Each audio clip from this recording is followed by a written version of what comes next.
میرے پیارے آقا صلی اللہ تعالی علیہ وسلم کے پیارے دیوانوں حضرت ابو ہریرہ رضی اللہ تعالی عنہ سے روایت ہے، حضور نبی اکرم صلی اللہ علیہ وسلم نے فرمایا کہ اللہ تعالیٰ ارشاد فرماتا ہے کہ آدم کا بیٹا مجھے تکلیف دیتا ہے،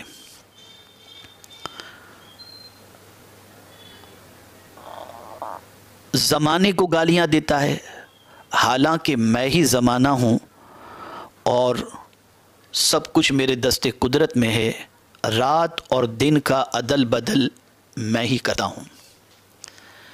یہ حدیث مبارکہ متفق علیہ ہے، بخاری شریف کے اندر بھی موجود ہے، مسلم شریف کے اندر بھی موجود ہے۔ چونکہ آپ جانتے ہیں کہ اس وقت جو حالات پوری دنیا کے ہیں، اس حالات کے تناظر کے اندر اگر ہم دیکھیں تو بہت سارے انسانوں کی زبان پر یہ جملے آپ سنے ہوں گے، بہت سارے انسانوں کی زبان سے یہ جملے نکلتے ہیں کہ یار بڑا زمانہ برا چل رہا ہے، معاذ اللہ۔ تو اب پروردگار جل جلالہ ارشاد فرماتا ہے کہ آدم کا بیٹا مجھے تکلیف دیتا ہے، یعنی کیا کہہ کر تکلیف دیتا ہے؟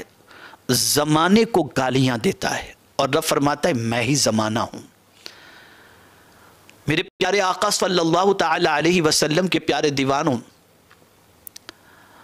یہ جو رب قدیر جل جلالہ کا فرمانا ہے کہ مجھے تکلیف دیتا ہے، تو اللہ کی ذات اس عظمت والی ذات کا نام ہے کہ جس ذات کو نہ کوئی رنج پہنچا سکتا ہے نہ غم پہنچا سکتا ہے۔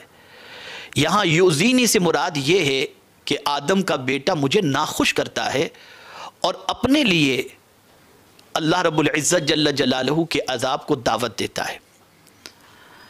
اور پھر ساتھ ہی ساتھ پروردگار جل جلالہ نے یہ فرمایا کہ زمانے کو برا کہنا یہ گویا رب قدیر جل جلالہ کی بارگاہ کے اندر اس کو ناخوش کرنے کے مترادف ہے۔ اب وجہ اس کی کیا ہے؟ تو میرے پیارے آقا صلی اللہ علیہ وسلم کے پیارے دیوانوں، زمانے کا خالق اللہ ہے، زمانے پر کنٹرول اللہ کا ہے، وہ جس طرح چاہے زمانے کو بدلتا رہے۔ پروردگار جل جلالہ کے دست قدرت میں سب کچھ ہے، خود ارشاد فرماتا ہے بیدی الامر، اسی حدیث کے اندر ہے کہ ہر کام میرے دست قدرت میں ہے۔ وہ جب چاہے انسان کو اور حالات کو موافق کر دے اور جب چاہے مخالف کر دے، اور یہ ساری چیزوں کے کرنے کے اندر اس کی حکمتیں پوشیدہ ہیں۔ وہ خوشی بھی دے کر کے آزماتا ہے، رنج دے کر کے بھی آزماتا ہے، وہ اقتدار دے کر کے بھی آزماتا ہے، اقتدار سے محروم کر کے بھی آزماتا ہے، وہ کمزور کر کے بھی آزماتا ہے، وہ طاقت دے کر کے بھی آزماتا ہے، وہ مالدار بنا کر کے بھی آزماتا ہے، وہ غریب بنا کر کے بھی آزماتا ہے۔ اس کا آزمانا ہے اور وہ زمانے کو خود بدلتا ہے، اس کے اختیار میں سب کچھ ہے۔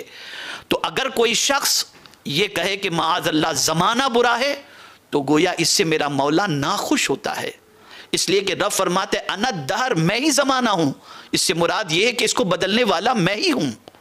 اسی لیے اعلیٰ حضرت عظیم البرکت امام عشق و محبت نے زمانے کو حضور کی طرف منسوب کرتے ہوئے کہا زمین و زمان تمہارے لیے، مکین و مکان تمہارے لیے، یعنی جو بھی زمانہ بنایا گیا ہے یا رسول اللہ صلی اللہ علیہ وسلم، بنانے والی ذات خدا کی ہے لیکن آپ کے لیے بنایا گیا ہے۔ آپ کو پیدا کرنا مقصود نہ ہوتا تو یہ زمانہ بھی پروردگار نہ بناتا۔ اسی طریقے سے قرآن شریف کے اندر پروردگار جل جلالہ نے قسم یاد فرمائی والعصر، زمانہ محمد صلی اللہ علیہ وسلم کی قسم۔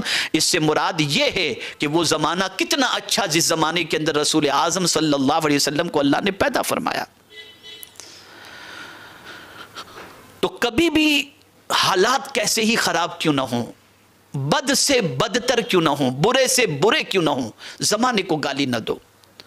اگر کوئی زمانے کو گالی دیتا ہے کہ بڑا برا زمانہ آ گیا، بڑی بری، یہ سب کہنا یہ اللہ عز و جل کو ناخوش کرنے کے مترادف ہے۔ خود رب ارشاد فرماتا ہے، یہ بخاری و مسلم کی حدیث شریف ہے، یعنی لوگ زمانے کو گالیاں دے کر مجھے ناخوش کرتے ہیں۔ آج کورونا کی سچویشن کی وجہ سے، اس عالمی وبا کی وجہ سے پریشانیوں میں گرفتار لوگ اسی قسم کے جملے استعمال فرماتے ہیں۔ تو مسلمانوں کو چاہیے اس قسم کے کلمات اپنی زبان سے نکالنے سے پہلے اللہ رب العزت جل جلالہ کی خوشی اور ناخوشی کو پیش نظر رکھیں۔